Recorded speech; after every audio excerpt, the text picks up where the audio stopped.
So you asked me where this, what's wrong with this? You asked me how these, you could have given a more satisfactory. You asked me how I could have given a more satisfactory answer to your questions. How I was unsatisfied by your answers. How, to be honest, they feel like an evasion. I'm sure they're not. I'm sure you're just missing the point. But they feel like you're playing straight back, and that you just don't want to answer the question because the answer to the question proves you wrong. There's the problem. Especially on internet forums, but in any debate, in any discussing. No one ever wants to be wrong. It's just human nature. The more you point out the facts and the figures that prove your opponent wrong, the more they go and find other facts and figures to back their position up. That is the scientific analysis of argument. So, the second reason why it's unsatisfactory, one, I'll never be able to prove you wrong because you just won't accept it. The second thing that's wrong is that it's 200-word post with discussing the universe and everything in 200-word post. All you can achieve is the lowest common denominator. You can't achieve a nuanced discussion of these topics in a 200-word post. So in particular, how do I feel you've been evasive and your answers are inadequate? Because they don't even approach the topic. Perhaps that's because it's because I wrote them down badly. I've articulated my argument badly. But more likely, the thing is that everyone has their own little languages they're talking. It's not just like English, German, French, whatever.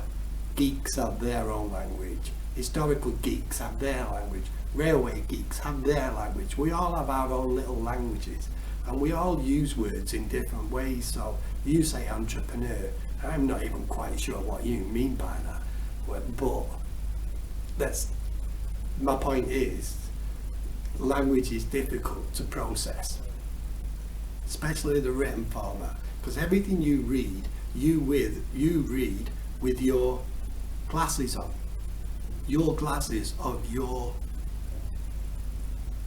lifelong experience, and so you read it through your glasses, what I'm saying, and you don't answer the question because you're not reading what I meant to ask, which was this.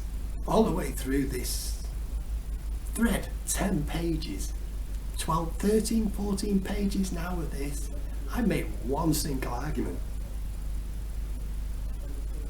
The idea that only, to the exclusion of all others, capitalists create wealth is nonsense. It's absolute nonsense. I pointed out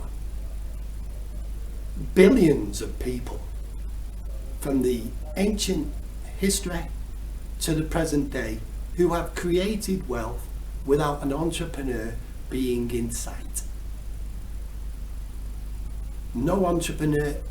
Bergman is completely and utterly wrong. Not everybody in the world can be an entrepreneur. If everybody in the world was an entrepreneur, there would be no workers, there would be no wealth production. Go back to your own definition of what is wealth. It takes an action. It's not just a thought. You're very, very, very imbued with the idealist notion of philosophy. You know, the Plato, the philosopher kings, the Hegel. If we just change people's minds, we can change the world. This is absolutely one-sided. It's determinism, because it is like Bergman. Bergman is a determinist, without a doubt. You're behaving like a determinist in this area because you have this one-sided notion that the idea is king. The entrepreneur comes up with the idea of how to change the production process. And so because he's had the idea, all wealth flows from him. You and Bergman argues that 99% of this forum, 99% of the people that talk on here are just mere drones. You regard them as the capitalist little helpers. They have nothing to do with wealth production. Well, real world. No workers, 7 billion capitalists, nothing gets done. Too many chiefs, not enough Indians. Absolute rubbish that only entrepreneurs can create wealth. Do they have a role in the process? Have they revolutionized the world? Is capitalism the greatest that society has ever been? Yes.